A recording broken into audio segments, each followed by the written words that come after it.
dan mengikuti kajian ini yang kami hormati.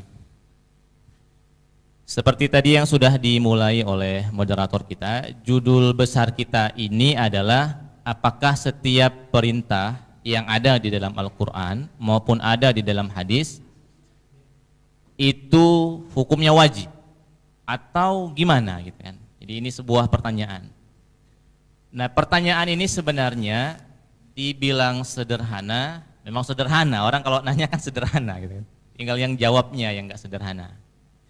Nah, tema untuk menjawab pertanyaan ini, ilmu untuk menjawab pertanyaan ini ada di ilmu yang diajarkan baik di madrasah-madrasah sampai ke level perguruan tinggi. Kita menyebutnya ilmu usulul fiqh, ilmu usul fikih. Untuk menjawab pertanyaan ini kita ambil dari ilmu ini. Nah, karena Al-Quran dan hadis itu, jamaah semua, hadir dalam bahasa Arab, maka ilmu usul fikih ini akan bisa kita fahami. Syaratnya adalah kita bawa ilmu usul fikih ini ke dalam ilmu bahasa Arab juga.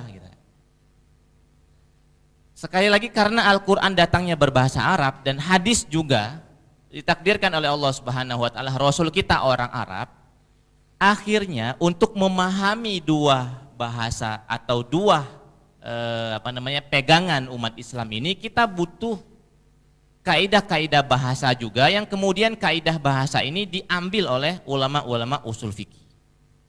Nah, di antara isi Al-Quran itu ada cerita-cerita, ada pengabaran, kemudian ada juga perintah, ada larangan gitu ya. Nah, untuk memahami ini semua kita butuh pendekatan ilmu bahasa. Nah, perintah itu sendiri di dalam bahasa Arab itu disebut dengan al-amru. Perintah itu sendiri dalam bahasa Arab disebut dengan al-amru. Nah, perintah itu sendiri kalau ditanya, perintah itu apa sih gitu kan? Sebuah kata sehingga dia disebut dengan perintah itu seperti apa? Nah, akhirnya para ulama usul fikih mendefinisikan perintah itu maknanya adalah tolab, permintaan. Nah, lebih spesifiknya yang dimaksud dengan permintaan itu adalah permintaan untuk mengerjakan sesuatu, tolabul fi'li. Dan dia disebut dengan perintah kalau ala wajhil isti'la, dari bawah ke atas. Jadi bukan dari bawah ke atas, dari atas ke bawah. Kalau seandainya bapak ngomong ke anak, duduk, itu perintah. Tapi kalau anak ngomong ke bapak, Pak duduk, itu enggak disebut perintah. Secara kaidah bahasa itu enggak bisa disebut dengan perintah. Walaupun kalimatnya sama. Walaupun kalimatnya sama. Duduk. Gitu kan? Walaupun kalimatnya sama. Maka saat Allah dan Rasulnya misalnya ngomong ke kita, sholli, sholatlah kamu, maka itu perintah. Tapi saat kita ngomong, ya Rabbi ighfirli, ampunilah, ampunkan dosa saya, itu nggak bisa kita sebut dengan perintah. Jadi perintah itu sendiri adalah permintaan, tolak, permintaan untuk mengerjakan sesuatu, sumbernya adalah dari atas ke bawah.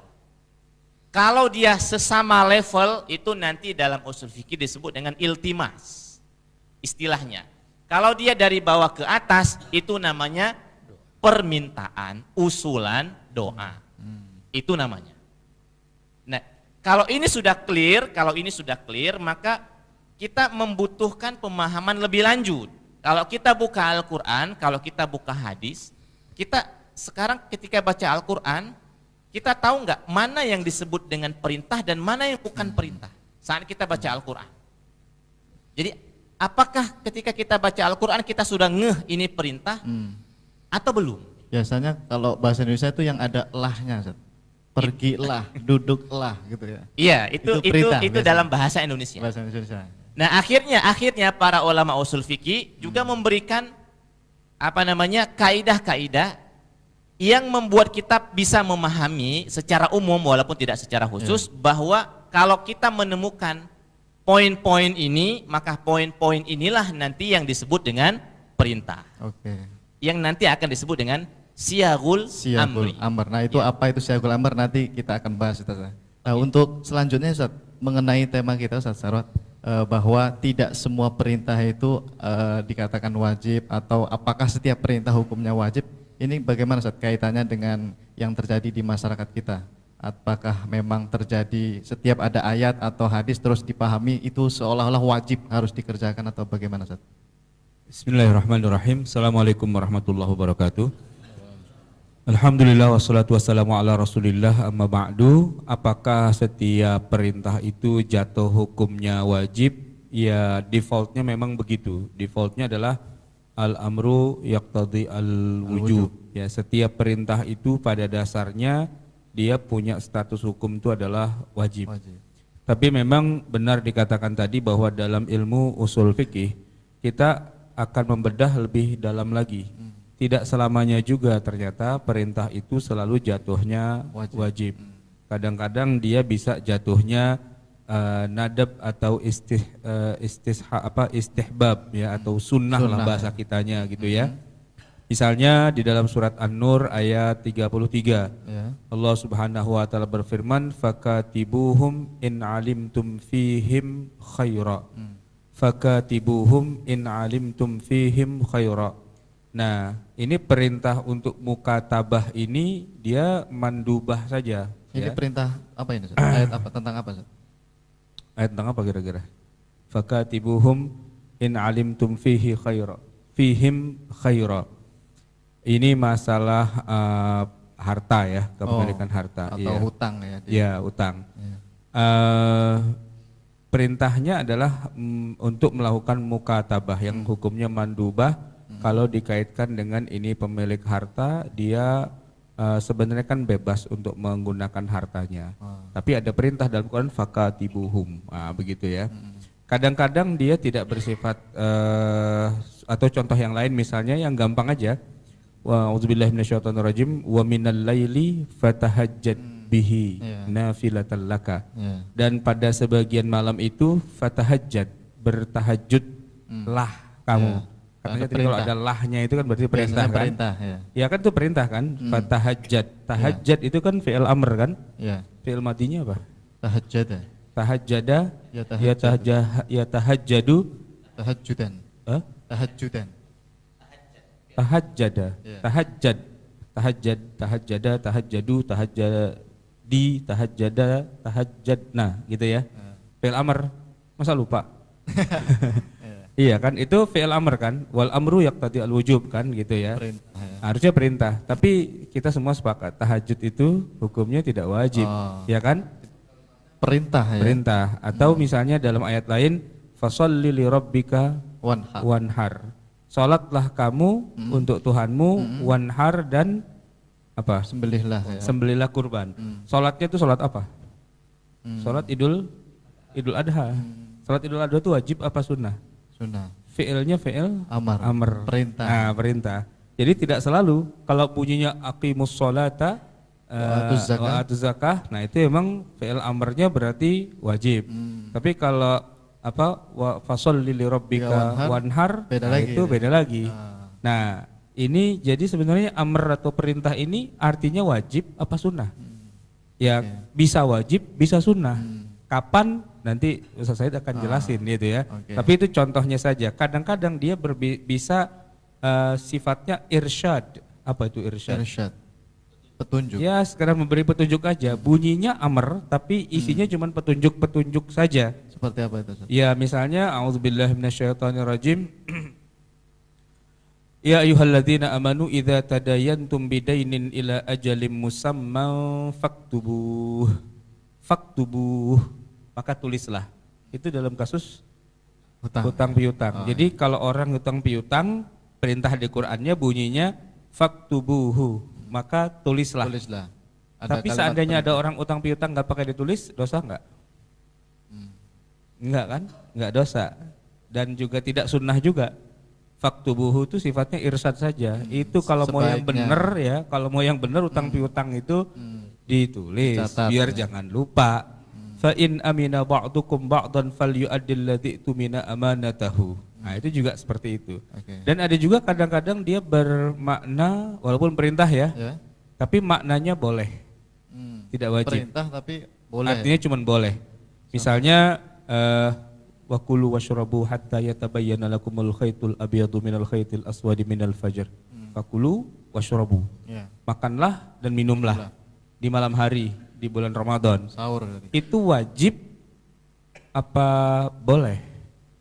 Enggak, makan di malam hari bukan sahur, bukan buka, di malam hari hari bulan Ramadan. Malam hari. Iya, fakulu washrabu, makanlah dan minumlah. Itu wajib enggak? Enggak. Iya enggak gitu. Jadi kalau malam hari kita enggak makan, enggak minum ya enggak apa-apa juga, enggak ada masalah ya kan? Oke. Bahkan dia juga contohnya adalah ini.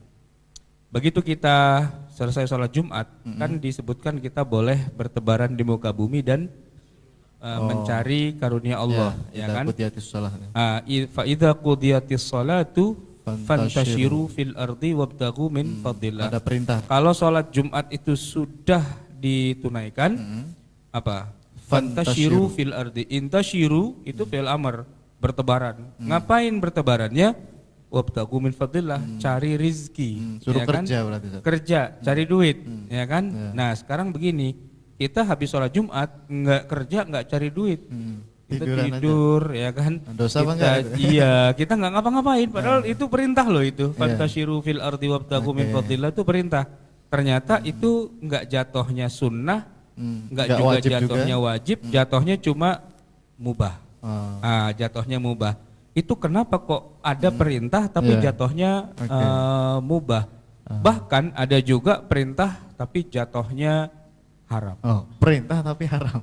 Iya, disuruh. Gimana itu? Ustaz Said mungkin bisa cerita itu gimana? Ada nggak contohnya? Perintah tapi haram. Iya. Dalam Al-Qur'an. Apa itu, Ustaz? Ya. Qul tamatta'u fa inna masirakum ilan nar. Ya, nikmatilah dunia ini ya. Semua yang haram-haram tuh nikmatilah. Fa inna masirakum ilan nar, ya. Tempatnya kamu itu nanti di neraka. Itu Allah perintahkan. Jadi mabuk itu diperintah, ya kan? Berzina itu diperintah, ya kan? Semuanya diperintah. Tamatta'u, nikmati aja semua yang haram-haram itu. Fa inna masirakum ilan nar. Jadi nanti orang di neraka itu kalau ditanya, lu kenapa pada masuk neraka? Diperintah, gitu kan? Ada itu, nggak percaya? Tuh surat Ibrahim ayat 30, ya. Qul tamatta'u, tamattu, ya.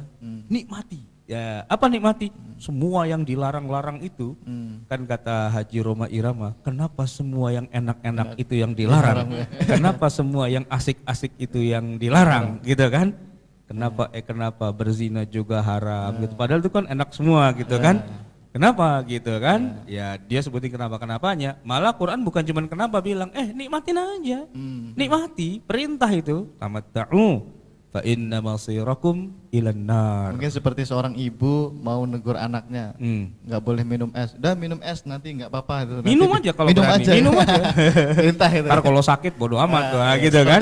Itu kalau anak yang nggak paham, dia minum gitu kan. Disuruh ibu ditabok sama ibunya kan gitu. Nah ini kan ada perintah tapi jatuhnya adalah tidak larangan wajib, ya. Contohnya. Ada juga nanti apa namanya ya istilahnya diperintah juga tapi nggak boleh juga ya faqtulu anfusakum. Nah, gitu. Dalam Al-Qur'an itu ada faqtulu anfusakum. Bunuhlah diri kalian. Nah, gitu. Itu nggak boleh pada dasarnya. Cuman Allah udah ibarat kata udah marah. Lo mau bunuh diri, bunuh aja diri kalian atau sendiri. orang yang lewat depan sholat itu. Oh iya. Ya, fal yuqatilhu ya. Gitu. Jadi kan begini Pak, mungkin pernah dengar hadis ya.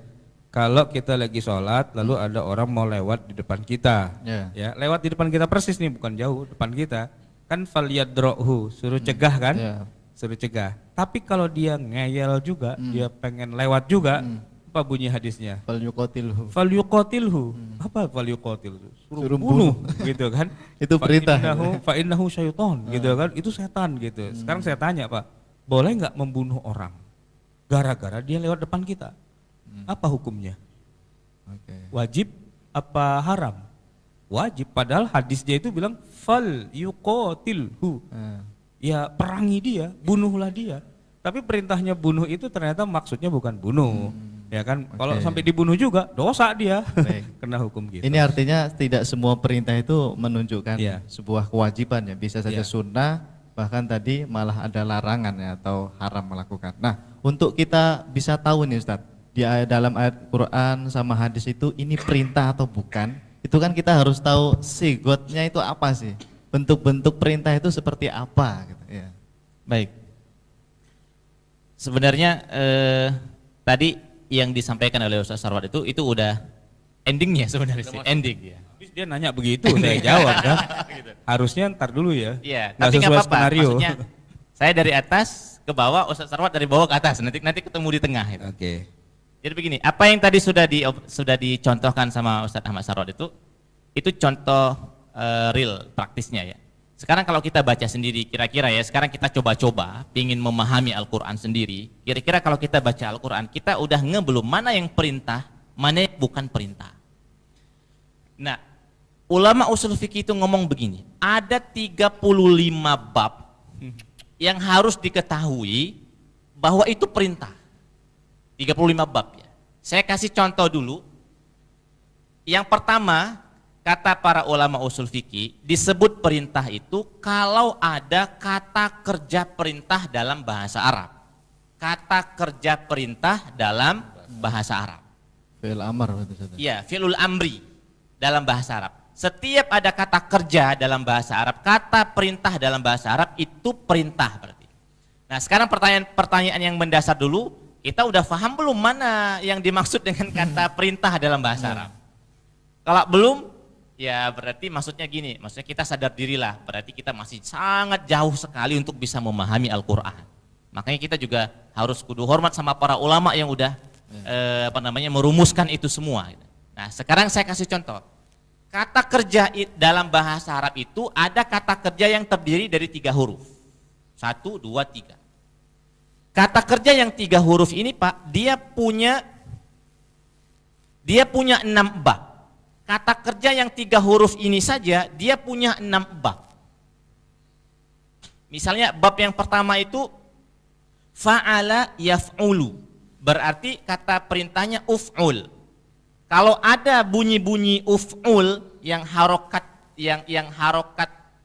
ainnya itu dhamma, uf'ul, uf'ula, uf'ulu, uf'uli, uf'ulna dalam bahasa Arab berarti itu perintah. Itu baru bab pertama dari kata kerja yang 3 huruf. Kemudian yang kedua, fa'ala yaf'ilu, ini bab kedua. Nanti jadinya if'il. Kalau ada Al-Qur'an maupun hadis yang ngomong, yang bunyi harokatnya adalah if'il, if'ila, if'ilu, if'ili, if'ilna, itu berarti kata kerja perintah. Seperti irji'i gitu Ustadz. Iya, If'il. irji'i misalnya, irji'i ila rabbiki radiyatan mardiyah. Pulanglah kalian menuju rahmat Allah Subhanahu wa taala. Kalau Berarti yang pertama wajib apa tadi, enggak itu? yang pertama tadi uf'ul Ustadz. Uf'ul. Apa itu contohnya kalau uzkur ya? Uzkur. Ya. Fadhkurullah, Fazkurullah. Berzikirlah kepada Allah. Uzkur, uf'ul. Berarti itu perintah. Sama seperti tadi if'il, irji'i ila rabbiki radiyatan mardiyah. Itu kan perintah. Pulanglah menuju keridhaan Tuhan. Ya. Berarti kita disuruh meninggal gitu ya. Disuruh meninggal. Maksudnya ini mukhatabnya adalah ruh. Ketika berbicara kepada ruh gitu kan. Yang orang yang udah meninggal dunia. Irji'i ila rabbiki radiyatan mardiyah. Nah, ada lagi banyak lagi bab-bab yang lainnya. Itu baru dari kata kerja bahasa Arab yang 3 huruf saja. Fa'ala yaf'alu, enggak. Fa'ala yaf'ulu, fa'ala yaf'ilu, fa'ila yaf'alu, fa'ila yaf'ilu, fa'ila Ada 6 lah Ustadz. fa'ula yaf'ulu, 6-nya baru fa'ila yaf'ilu. Oh. Jadi ini baru yang 3 huruf saja ya. Nanti kita baru ketemu yang 4 huruf. Kita ketemu yang 5 huruf, kita ketemu yang 6 huruf. Jadi dari bab ini saja ternyata kita keder gitu saja. Dari bab ini saja kita masih sangat jauh sekali untuk langsung bisa memahami Al-Qur'an dan Sunnah dengan begitu saja. Ini baru dari bab Fi'il amr. fi'lul amri. Dan ini yang paling banyak yang disepakati oleh para ulama, kalau ada kata kerja yang bentuknya adalah perintah, baik dalam Al-Quran maupun As-Sunnah, berarti itu adalah perintah. Nah, hasilnya apakah perintah itu wajib dilaksanakan atau sunnah, atau malah makruh, atau malah haram, atau malah mubah, tadi contohnya sudah disebutkan oleh Ustaz Ahmad Sarwan. Bisa jadi nanti lima-limanya ini masuk. Ada kata perintah yang hasilnya wajib, ada kata perintah yang hasilnya sunnah, ada kata perintah yang hasilnya makruh, ada kata perintah yang hasilnya haram, dan ada kata kerja perintah yang hasilnya mubah. Oke. Jadi kalau kita baca Al-Quran dari awal sampai habis, kira-kira seluruh perintah dalam Al-Quran maknanya ada 5 ini. Dan kalau kita ketemu hadis, di dalam hadis itu ada perintah, maka maknanya 1 di antara 5 ini. Bisa jadi wajib, bisa jadi nadab sunnah, bisa jadi makruh, bisa jadi haram, dan bisa jadi mubah. Oke, berarti sigot yang pertama tadi Itu baru fi'il yang amr pertama, ya, baru fi'il fi'il amr. amri. Itu kalau dalam kaidah ilmu syar'i belajar ilmu apa itu Ustaz untuk biar tahu ini fi'il amr itu berarti belajar bahasa Arab tahu ya Ustaz? Iya, nahu kan, kita Nahu, bicara ya. nahu, kita bicara Sorof, sorof ya. gitu ya. 2 lah paling tidak itu ya, ilmu nahu, ilmu sorof. Fi'il amr itu fi'il perintah, tapi nanti ada juga kita kenal ada fi'il mudhari'. Fi'il mudhari' itu kalau secara aslinya dia bukan perintah, Bukan dia perintah. kan menceritakan ya, sedang makan, yakulu, sedang minum dan sebagainya. Tapi fi'il mudhari', ini tadi kan fi'il amr ya, Iya. fi'il mudhari' itu juga bisa jadi perintah. Bisa jadi perintah kalau juga ya? ditambahin dengan lam. Huruf Contoh. lam di depannya disebut lamul amr. Contohnya? Contohnya liyunfiq dzu sa'atim min sa'atih. Yunfiqu itu fi'il mudhari' Ya. dari kata anfaqa yunfiqu, dia sedang berinfak. Tapi kalau ditambahin li di depannya Ada itu disebut lamnya. lamul amr, maka berubah artinya menjadi ya berinfaklah. Ya, liyunfiq ya kan? Itu surat At-Talaq. Kemudian dalam surat Al-Hajj ada wal yufu nudhurahum. Yufu itu kan al-wafa, ya menunaikan nazarnya mereka. Mereka menunaikan nazar, Fi'il ditambah mudhari'. li, itu fi'il mudhari' ditambah li wal yufu, maka wajiblah ya untuk menunaikan nazar mereka. Bahkan kadang-kadang dia bukan dengan kata tapi dengan kalimat. Kan biasanya itu kan kata kerja ya Kata kan. kerja. Kadang-kadang dengan kalimat yang sifatnya khobariyah. Tapi juga itu perintah. mubtada khobar, mubtada kan gini ya. Rumah itu bagus gitu kan. Ya.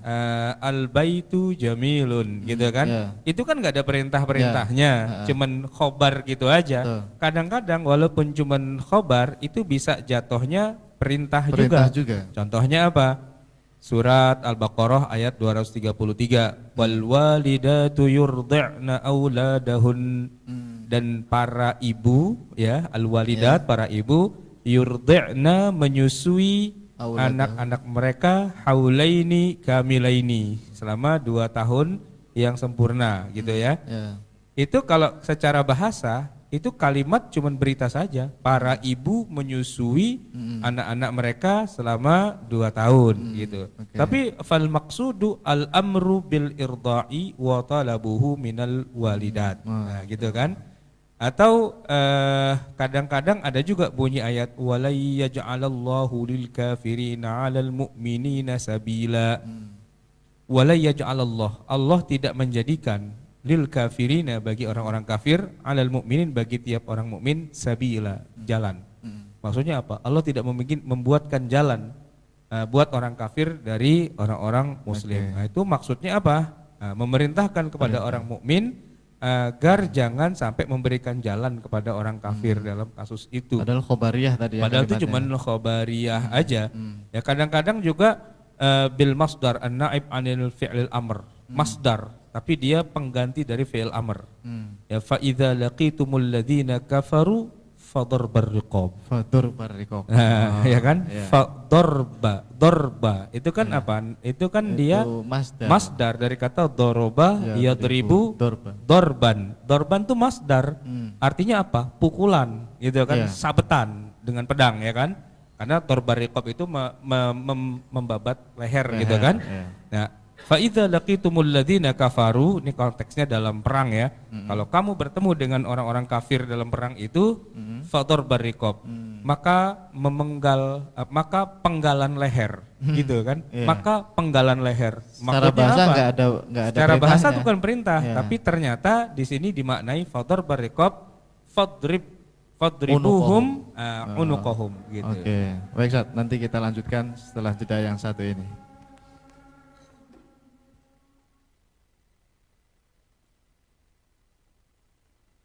Baik para pemirsa di rumah dan jamaah sekalian, kita lanjutkan kembali mengenai apakah setiap perintah hukumnya wajib.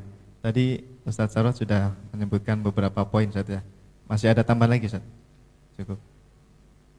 Ya, sekarang Ustadz Said ya. Untuk bisa mengetahui tentang apa namanya tadi perintah tadi Ustadz, itu apa yang harus kita pelajari Ustadz? Baik, kita lanjut lagi. Tadi sudah di yang pertama, di poin pertama sudah kita sebutkan, disebut perintah itu yang pertama kalau di Al-Qur'an bunyinya adalah kata kerja perintah ataupun di hadis. Ya. Yang kedua tadi sudah disebutkan oleh Ustaz Ahmad Sarwat, kalau ada kata fi'lun mudhari' tapi ada huruf lam, yang huruf lam ini fungsinya untuk perintah. Karena huruf lam itu di dalam bahasa Arab tidak murni perintah, ada lam lit ta'lil namanya, ada lam-lam yang lainnya. Kemudian tadi Ustaz Ahmad Sarwat juga sudah menyebutkan ada juga bentuknya berita, Al-Quran memberitakan, hadis memberitakan, tapi sesungguhnya maknanya adalah perintah. Kayak misalnya, anggap saja misalnya Pak Gubernur misalnya ngomongnya begini, itu rumah yang di depan itu bagus-bagus loh, ngomong di depan bapak-bapak misalnya. Itu kan kalimatnya pengabaran, tapi bisa jadi maksud Pak Gubernur itu adalah bikin rumah seperti yang di depan itu. Nah, memahami itu kan nggak mudah memahami. Jadi bagaimana cara memahami Allah Subhanahu wa taala memberitakan, modelnya adalah memberitakan, dan Rasul ngomongnya modelnya memberitakan, tapi ternyata Allah dan Rasul itu menginginkan itu jadi sebuah perintah. Saya kasih contoh misalnya, selain dari yang tadi dicontohkan oleh Ustaz Ahmad Sarwat, misalnya terkait iddah perempuan. Allah Subhanahu wa taala berfirman, wal mutallaqatu yatarabbasna bi anfusihinna salasata quru. Perempuan yang ditinggal ini kira-kira kalau diterjemahkan ke dalam bahasa Indonesia, dia bentuk informasinya hanya berita. Perempuan yang ditinggal Mati suaminya. Suaminya, Yang ditalak, ya. perempuan yang dicerai oleh suaminya, dia menunggu selama 3 kali suci. Ini berita saja sebenarnya, informasi saja. Yang kalau seandainya kita tidak ngeh atau kita juga tidak diberi kabar oleh para ulama, ini maksudnya perintah. Saya yakin kita juga nggak bakalan ngeh kalau seandainya ternyata Allah itu memerintahkan orang perempuan yang dicerai oleh suaminya itu untuk menunggu masa iddah selama 3 kali quru. Bisa jadi 3 kali suci, bisa jadi 3 kali haid maksudnya. Tapi ini informasi ini adalah informasi yang maksudnya adalah perintah, walaupun enggak menggunakan kata perintah. Nah, ada banyak lagi yang lain-lainnya yang mungkin kita cukupkan dulu malam hari ini untuk sekedar berkenalan bahwa ternyata di dalam Al-Quran itu untuk mendeteksi, sekarang kita deteksi, untuk mendeteksi mana perintah, mana bukan perintah, ternyata kita butuh perangkat lainnya. Dan kita butuh perangkat lainnya itu bukan hanya sekedar tahu, tapi harus faham dan mendalam. Itulah ilmu bahasa Arab dengan cabangnya nahu dan dengan cabangnya sorof. Sehingga dengan keilmuan itu kita bisa mendeteksi ini perintah, ini bukan perintah. Ini maksudnya berita, tapi inginnya adalah perintah. Jadi dari sini mudah-mudahan ya ada sedikit muncul dari diri kita bahwa memang ternyata Al-Quran dan hadis yang ada di kita ini butuh ilmu untuk kita bisa memahami apa petunjuk Al-Quran dan hadis itu. Minimal untuk mengetahui ini perintah atau tidak itu dengan melihat siyghahnya tadi Ustaz ya? Iya, minimal Ada itu berapa dulu. tadi Ustaz? Ada 35 bab. Ada 35 bab. Kita baru nyebutin berapa tadi? Hanya nyebutin sekian, baru nyebutin 5. hanya beberapa saja ya. Oke, baik. Iya, Nah, 30-nya PR. selanjutnya Ustaz, perintah itu kan tadi semacam permintaannya. Itu apakah permintaan itu harus dikerjakan langsung atau boleh ditunda-tunda, atau bahkan perintah itu juga sekali aja dah ngerjainnya. Misalkan aqimus sholah itu kan perintah. Ini ngerjainnya sekali aja apa berulang-ulang gitu. Itu gimana Ustaz pembahasannya? Iya, memang nanti kalau kita teruskan kajian tentang amr ini ya di dalam ilmu usul fiqh itu panjang ya. Saya kasih bocoran-bocoran aja karena kalau panjang terus sampai imsak nggak selesai nih urusannya ya. Iya, contohnya kadang-kadang ya satu perintah itu hanya untuk satu pekerjaan, tapi kadang-kadang satu perintah itu juga untuk banyak pekerjaan dalam arti berulang-ulang. Berulang-ulang. Ya, katakanlah begini. Sebenarnya sih kalau aslinya orang kalau diperintah asalkan dia udah kerjain, ya sekali berarti aja udah udah. selesai. Oke. Nah, itu aslinya kan begitu Ya. kan, sekali diperintah sekali kerjain. Nah, tapi kadang-kadang perintahnya cuman sekali aja, Ya. tapi ternyata ngerjainnya harus setiap waktu. Kadang-kadang begitu. Nah, yang cuman sekali aja, misalnya nih perintah untuk pergi haji. Walillahi 'alan nasi hijjul baiti, kan gitu ya. Ya. Nah, itu perintah haji itu cuman sekali doang seumur hidup, enggak disuruh tiap tahun. Kalau enggak disuruh tiap tahun ya berarti sekali udah gugur kewajiban hajinya kan. Ya. Tapi begitu bunyinya aqimus sholata wa atuz zakata, ternyata kalau sholat itu malah berkali-kali, bahkan bukan cuman sekali setahun, tapi setiap hari malah 5 kali. 5 kali. Sedangkan zakat wa atuz zakata itu ternyata setahun sekali, tergantung kan? Ya. Nah, itu tahu dari mana jadi sekali atau berkali-kali atau dan sebagainya, itu nanti dengan korinah. Korinah. Korinah itu apa artinya? Korinah itu. Tanda atau apa? Ya begini, karena satu ayat dengan ayat lain itu kan saling terkorinah. Apa? Saling terkoneksi. Korinah itu koneksi. Koneksinya itu apa gitu ya kan? Hubungannya ya. Jadi satu ayat ya bicara tentang satu hal perintah gitu, ternyata di tempat lain kita menemukan juga informasi tentang itu yang menyebutkan di sana dijelaskan bahwa ini sekali aja. Nah, tapi di ayat itu tidak disebutkan berapa kali, sekali apa setiap hari apa segala macam. Nanti kita ketemu kok sholat yang 5 waktu tiap hari ya. Nanti kita ketemunya di korinahnya lagi, di hadisnya, di mana. Di ayat itu nggak disebutin. Nggak disebutin. Jadi Ustadz Said mungkin bisa nyebutin apa dalil sholat 5 waktu di dalam Al-Quran? Yang dilakukan untuk berkali-kali. Iya, sholat 5 waktu kita tuh dalilnya apa? Ya. Yang pertama keumuman dalil aqimus shalah, itu yang pertama. Yang kedua, innas sholata kanat 'alal mu'minina kitaban mauquta. Gitu kan? Tentang ada waktu-waktunya. Pengikatnya. Tapi kalau disebutkan zuhur, asar, maghrib, isya, subuh ada nggak di Quran? Kalau di Al-Qur'an korinahnya nggak ada. Nggak ada. Tapi kalau di sunnah korinahnya ada. Jelas kan? Koneksi. Nah, koneksinya ada kan? Di sunnah ada. Jadi ketika ayat ini bilang aqimus sholah gitu kan? Aqimus sholah ini koneksinya kemana? Ke sholat 5 waktu gitu kan? Fasolli li rabbika, itu perintah sholat juga. Tapi ini koneksinya kemana? Sholat Idul Adha gitu. Di situnya di ayat Qur'annya itu nggak disebutin. Nggak disebutin. Nah kok kita jadi tahu koneksinya ke sono itu urat nadinya kemana aja, nyambungnya ya kemana? Itu namanya mujtahid itu ulama. kerjaannya gitu loh. Kita nggak bisa ngarang, ini koneksinya ke sono kali, ke sono enggak, itu kabelnya rumit itu. Kabelnya kalau salah nyambung. Ya nyetrum itu korslet gitu kan. Jadi para ulama, para mujtahid itu hebatnya adalah dia bisa membuat interkoneksi antara satu dalil dengan dalil yang lain. Dalil ini untuk itu, dalil itu untuk ini, itu terkoneksi dengan baik gitu kan. Itu kan puyeng tuh ya. Nah itu mesinnya ditutup. Di luarnya dikasih jok, dikasih AC dan sebagainya. Itu ilmu fikih. Ilmu fikih itu udah tinggal yang enaknya aja gitu kan. Ya tinggal pakai doang, nggak usah buka mesinnya. Mesinnya puyeng itu ngelihat kabel rumit banget kayak gitu kan.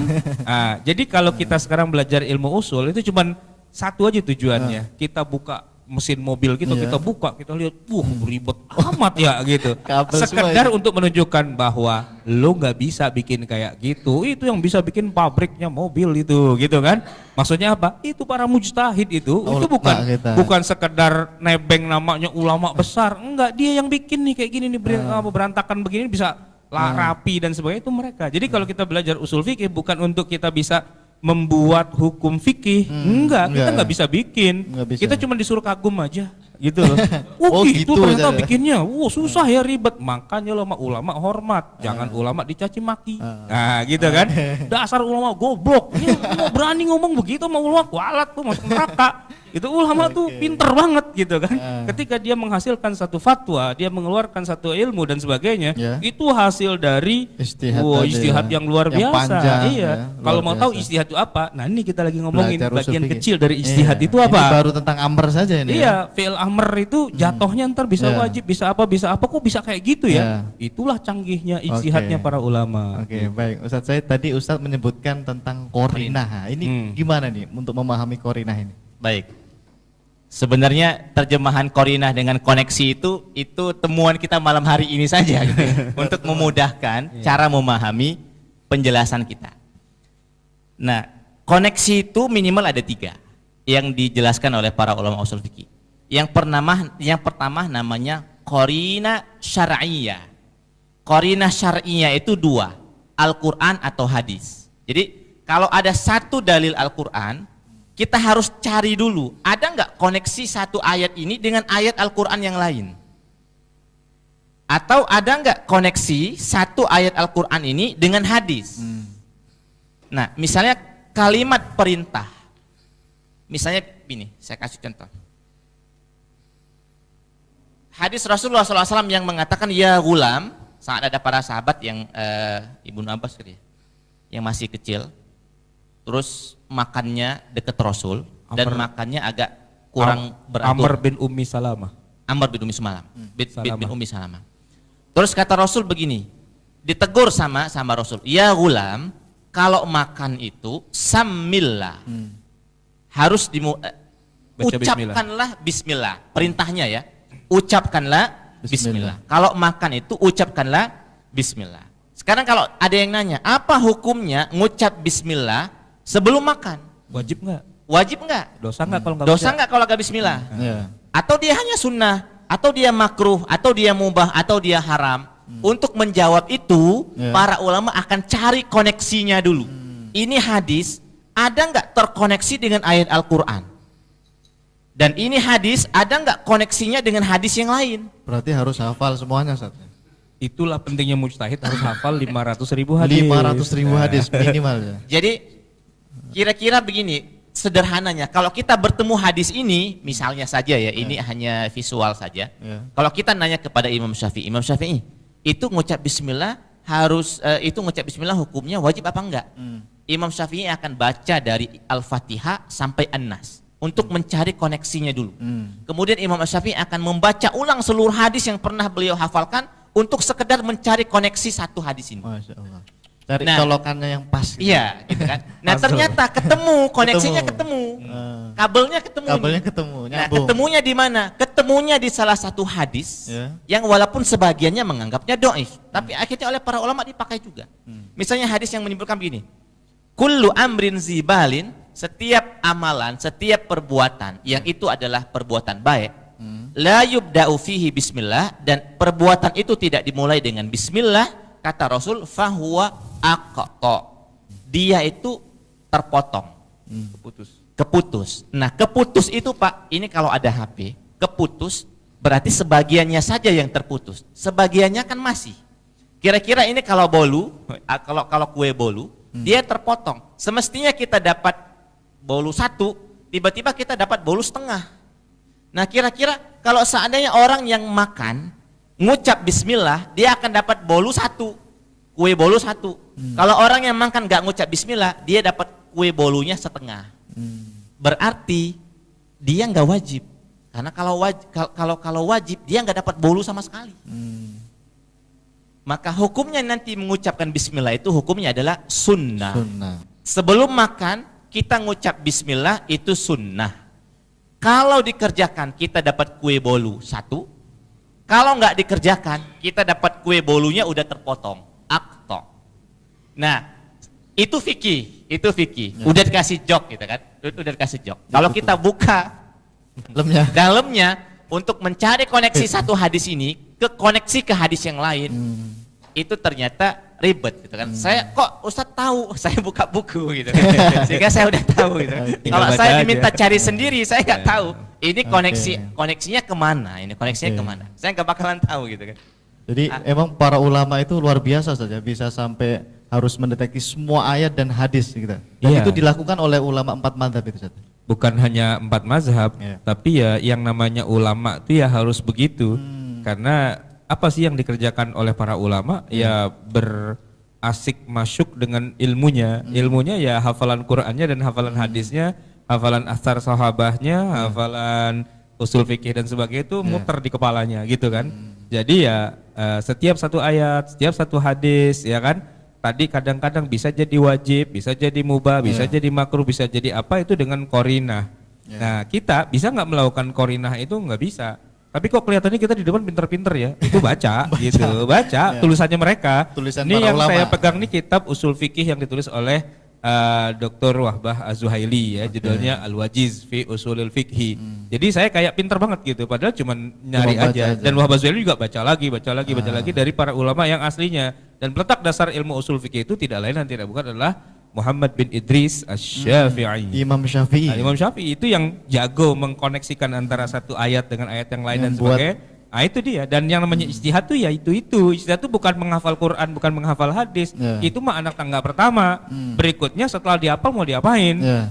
Diracik, diramu, Diolah, sedemikian ya. rupa, diolah sehingga menghasilkan hukum-hukum syariah. Gitu ada Ilmu wajib, ada fikihnya mubah, tadi ada ya. makruh dan sebagainya dengan menggunakan itu bahan bakunya Quran dan Sunnah itu sendiri. Oke, baik. Ada tambahan lagi Ustaz? Baik, itu koneksi pertama ya. Jadi koneksi antara kalau ada dalil perintah dari Al-Quran maupun Sunnah, koneksinya harus kita carikan dulu dengan dalil syar'iyah. Itulah Al-Qurannya sesama Al-Quran atau kita kembali ke hadis. Kemudian ada koneksi kedua. Misalnya begini, perintah untuk memberikan mahar, perintah untuk memberikan mahar bagi yang mau menikah. Itu nanti kita carikan atau dicarikan oleh para ulama koneksinya. Maksudnya berapa maharnya, bentuknya seperti apa maharnya. Itu nanti akan dicarikan koneksinya. Pertama nanti para ulama akan mencarikan koneksinya ke Al-Quran. Ternyata di Al-Quran juga nggak terlalu atau belum menemukan koneksi yang sangat pas. Kemudian akan dicarikan koneksinya ke As-Sunnah. Ternyata juga di As-Sunnah tidak menemukan koneksi yang pas juga. Apakah dengan begitu perintah mahar lalu kemudian kita lakukan sembarangan? Ternyata enggak. Koneksi yang kedua yang bisa dipakai adalah koneksi urfiyah namanya. Koneksinya adalah koneksi adat tradisi. Makanya antara mahar yang itu adalah perintah baik dari Al-Quran maupun As-Sunnah, tapi wujud realnya koneksinya ke urfiyah di masing-masing di mana kita berada. Ada orang yang kasih maharnya emas karena memang emas itu sering dijadikan mahar di kampungnya. Ada juga yang kadang-kadang kasih mahar duit kertas karena memang begitu. Ada juga misalnya bentuk mahar yang lain. Misalnya benda misalnya tanah misalnya kan. Nah, yang seperti itu koneksinya nyambungnya ke urfiyah. Nyambungnya ke urfiyah. Bagian kedua ini ya namanya. Ini korinah bagian kedua. Atau yang Urfiyah. berikutnya misalnya saya kasih contoh. Saat misalnya Al-Quran dan As-Sunnah, misalnya Al-Quran menyebutkan begini, khuzu zinatakum inda kulli masjidin. Khuzu, ambillah perhiasan kalian ketika hendak pergi ke masjid. Ini kalau dalam penafsiran para ulama, yang dimaksud dengan zinah perhiasan di sini adalah baju penutup aurat. Jadi kira-kira tutuplah, ambillah baju kalian untuk pakai pergi ke masjid. Sekarang kalau ditanya baju yang seperti apa, koneksinya kemana? Kita akan buka Al-Quran lagi. Seluruh ayat Al-Quran kita akan buka. Ternyata nggak ada penjelasan dalam Al-Quran baju seperti apa. Kita buka hadis. ternyata nggak ada juga di dalam hadis baju seperti apa yang harus kita pakai di dalam Jumatan. Nah, ujung-ujungnya nanti para ulama usul fikih akan menemukan, oh ternyata ini qarinah yang pasnya adalah adat dan tradisi. Kalau seandainya tradisi di kampungnya misalnya ya, pakai sarung, maka kemungkinan besar ini perintahnya diminta pakai sarung. Pakai sarung. Kalau seandainya di sana pakai gamis, maka kemungkinan besar ini perintah bajunya koneksinya ke gamis. Karena itu urfiyahnya ke sana. Uruf itu adatnya. Iya, gitu ya. adat tradisi yang berlaku dalam pakaiannya di sana. Ya. Tapi Al-Qur'an hanya memerintahkan bahwa ambillah pakaian itu untuk dijadikan sebagai penutup aurat. Modelnya seperti apa? Nggak ada koneksi ke Al-Qur'an, nggak ada koneksi as-sunnah, tapi koneksinya ke urfiyah. Ya, itu yang Adat tradisi. yang kedua, urfiyah. kedua. Masih ada lagi? Yang terakhir Oh, ini, yang terakhir, yang ketiga. ini bocoran saja gitu. Saudara. Apa itu? Yang ketiga adalah korinahnya adalah korinah lugawiyah, korinah bahasa. Qarinah bahasa. Iya, korinahnya adalah korinah bahasa.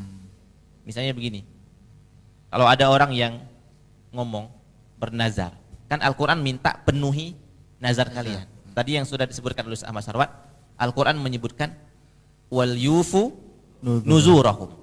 Penuhilah nazar kalian. Sekarang kalau ada orang yang bernazar begini, kalau seandainya demi Allah misalnya, kalau seandainya anak saya lulus misalnya, saya nggak mau makan daging misalnya ya. Nggak mau.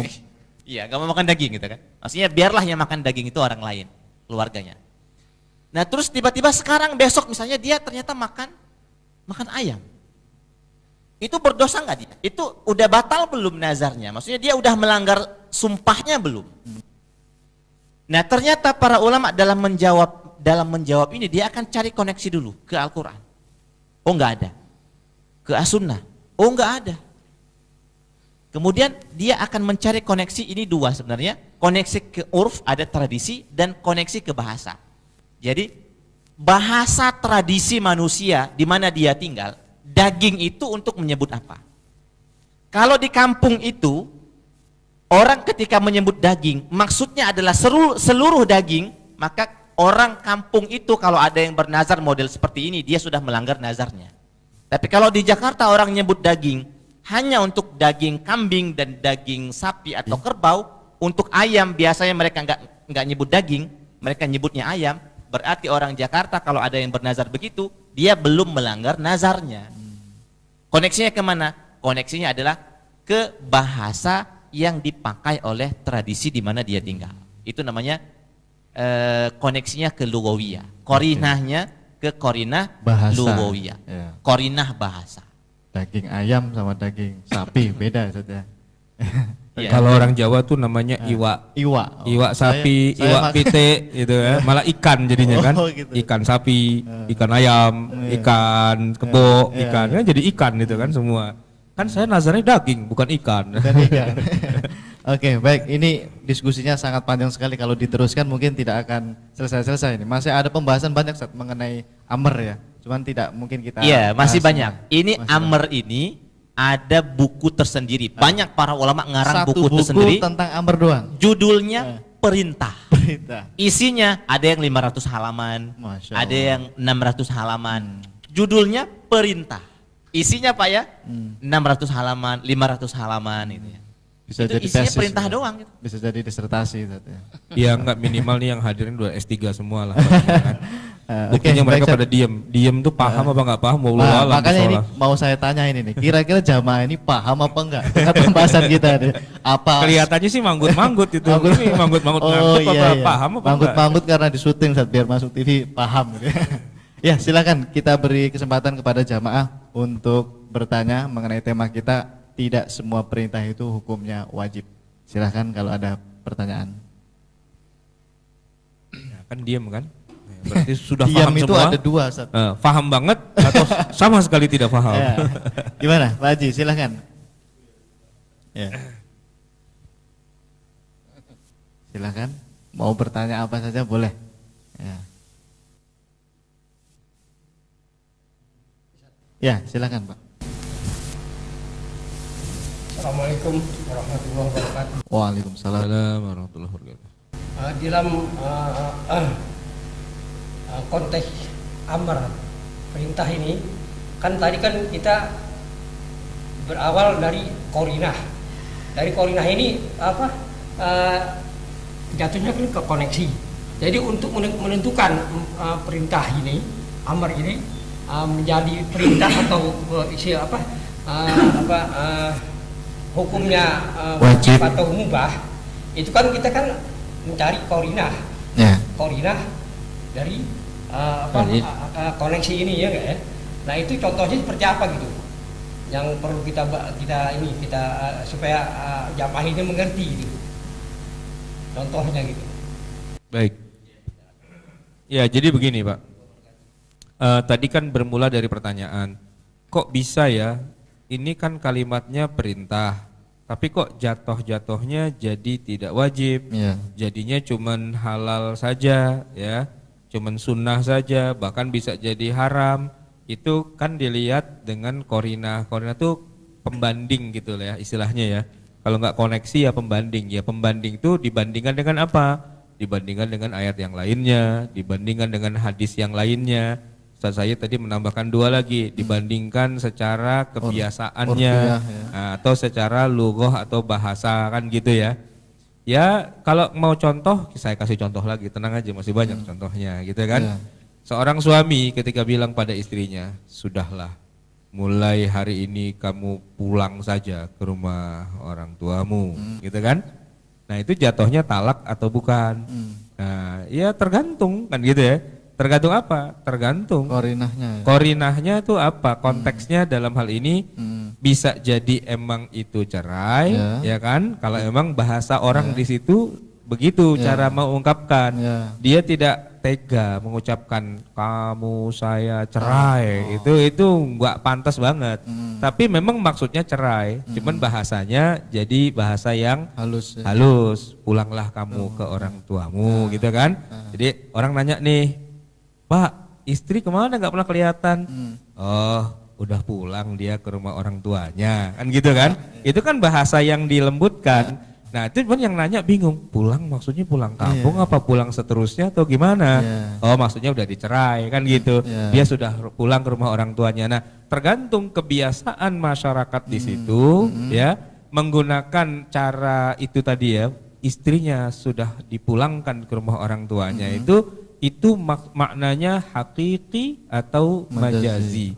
Kalau hakiki pulang doang gitu kan, karena beras udah habis. Suruh gitu ambil kan. beras mertua. Ambil beras maksudnya gitu kan, gitu kan.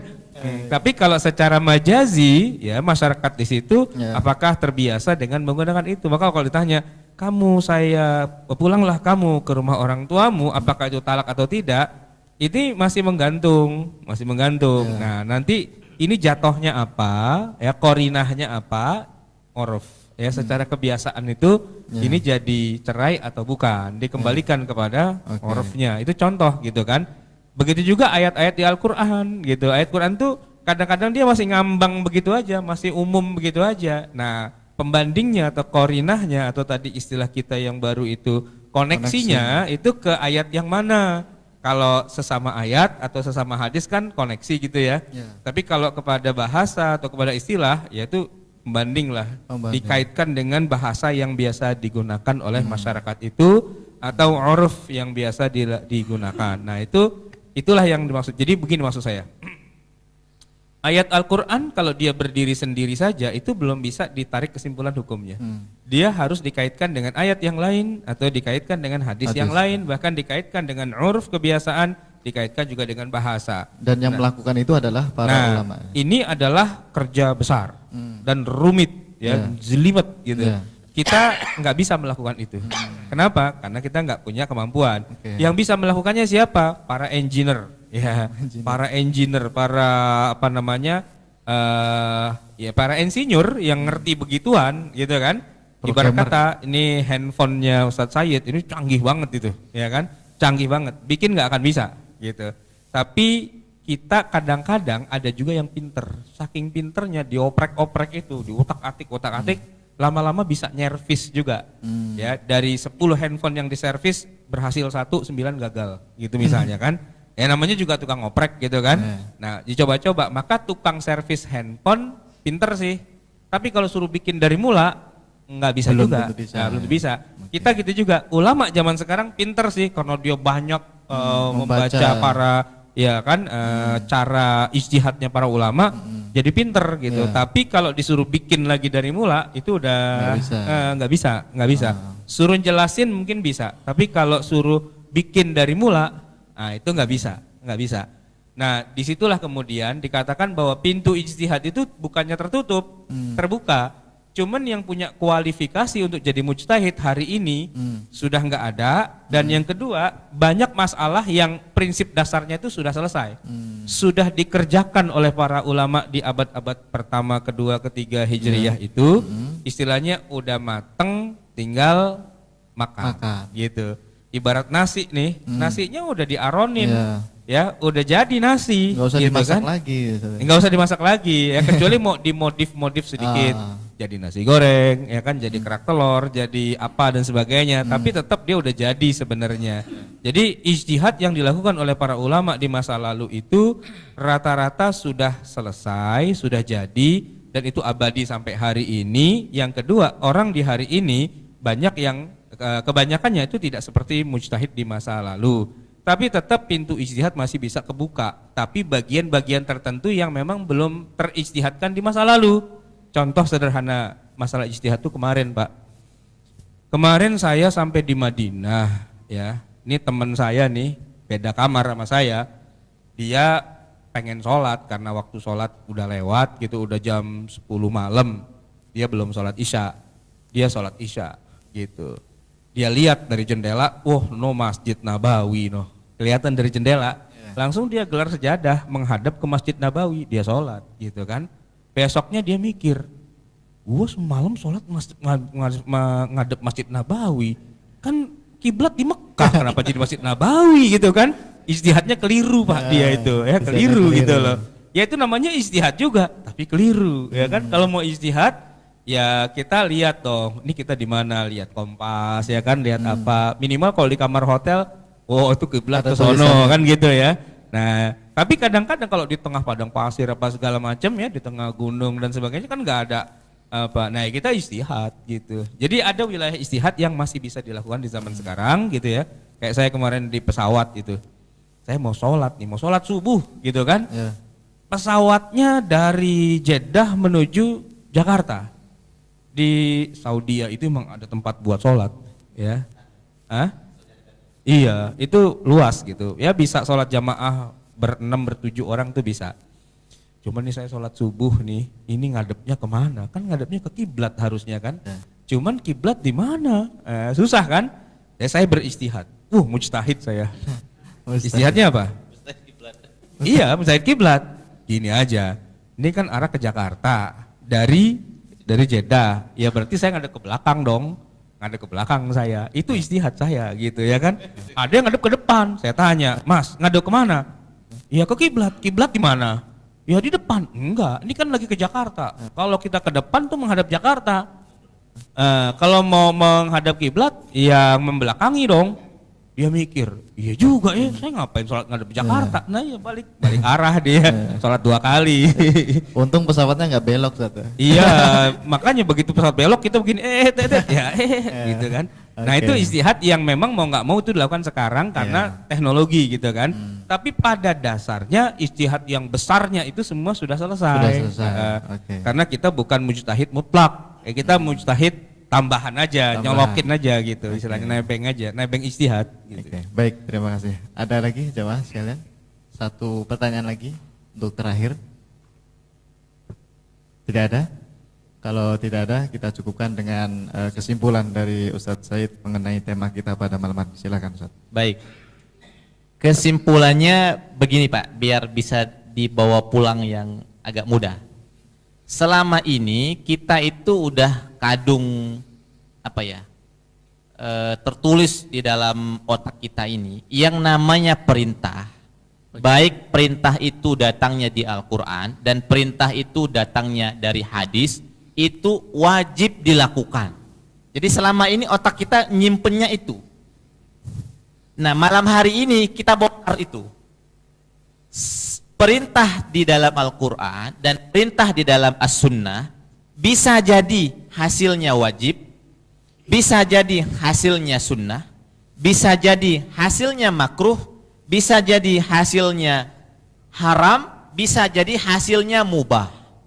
Maka kalau kita dapat dalil isinya adalah perintah, jangan buru-buru disimpulkan. Bisa jadi ini dalil Al-Quran memang perintah, tapi bisa jadi malah haram. Bisa jadi dia mubah, bisa jadi dia sunnah. Nah, kesimpulan dari kajian kita pada malam hari ini adalah kita berhati-hati menyimpulkan sebuah hukum syariat, utamanya kalau yang kita baca itu dalilnya adalah perintah. Jangan sampai kita terlalu cepat, ada loh hadisnya, sahih, ada perintahnya, tapi belum tentu itu hukumnya wajib. Bisa jadi haram tadi kan, bisa jadi haram. Bisa jadi dia hanya mubah saja, ya konsekuensi mubah kan kalau dikerjakan nggak berpahala, ditinggalkan nggak berpahala juga, dia mubah saja gitu. Nah, sama seperti tadi kasus mengucap bismillah sebelum makan, oke lah kita sepakat ini perintah. Tapi apakah ketika ada orang yang nggak ngucap bismillah dia berdosa? Ternyata enggak. Para ulama menyebutkan bismillah sebelum makan itu sunnah, dikerjakan iya dia dapat pahala, nggak dikerjakan dia nggak dapat dosa. Jadi keseimbangan itu yang ingin kita munculkan di di kajian-kajian yang sepertinya agak ribet ini, kita kepingin memunculkan itu agar supaya kita kesimpulannya adalah kalau kita nemu dalil, nyimpulinnya jangan kita tanya para ulama. Minimal kita tanya Pak Ustadz yang bisa baca bukunya para ulama. Kira-kira itu. Baik, terima kasih Ustadz Said Mahdir LCMA dan Ustadz Ahmad Sarot LCMA atas penjelasannya mengenai tema kita pada malam hari ini. Mudah-mudahan jamaah di rumah dan jamaah di studio ini paham terhadap apa yang kita pelajari pada malam hari ini.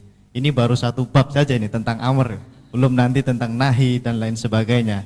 Ini menunjukkan bahwa kita ini orang awam yang sulit sekali untuk memahami Al-Quran dan hadis yang begitu dalam makna-maknanya. Oleh karena itu sebagai orang awam kita cukup dengan bertanya kepada para ulama saja. Fas'alu ahla dzikri in kuntum la ta'lamun. Terima kasih. Mudah-mudahan insya Allah minggu depan kita bisa lanjutkan kembali KMK setiap malam Kamis dan kami ucapkan terima kasih. Assalamualaikum warahmatullahi wabarakatuh. Waalaikumsalam warahmatullahi wabarakatuh. Terima kasih Ustaz Ahmad Ajib SMA yang telah